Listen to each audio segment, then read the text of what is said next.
Guys, meron tayong bagong unit. Ito po, Ford Escape 2013 model automatic. Ayan. Maganda po ang pintura. Ayan o.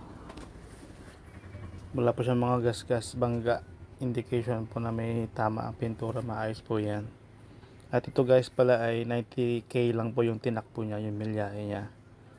First owner, WCI 989. Binabaping po yun ng aming kaibigan si Tata Mario. Makapal pa po ang mga gulong niya at presentable pa po. Bali pwede ito sa isang pamilya hanggang mga 5 seaters to 6 seaters po. Yung ilaw sa likod kumpleto po, walang bangga. Pwede ka pang manalamin, no? So sobrang kintab. Ngayon po sa makina, yan ang makina niya, oh. Ford Escape.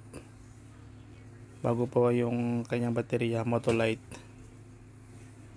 Ayan, wala siyang kaldag pag shifting mo. Wala siyang talsik usok sa dipstick at saka sa radiator walang pulo. Pwede for long drive. Maayos po yung itsura at presentable. Yung kanyang pintuan sa kanan sa likod, ayan po. Walang mga basag. Walang indication na nasira.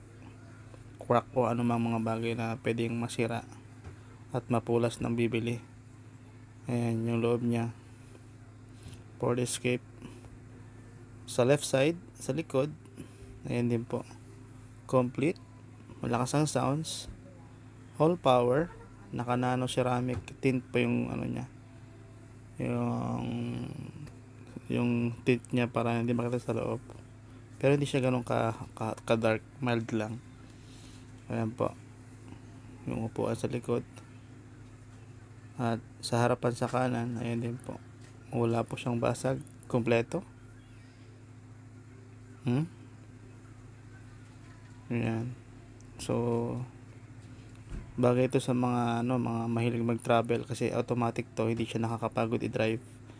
Kahit dali mo sa Ilocos, sa Baguio, sa part ng Bicol, itong Ford Escape natin. At kagandahan dito, automatic, hindi nakakapagod.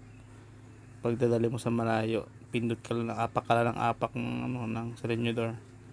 Yan po yung niya, harapan niya. 90,000 lang ang tinakbo. Yung aircon malamig. Ito lang po ang problema niya, yung sa may pindutan sa aircon.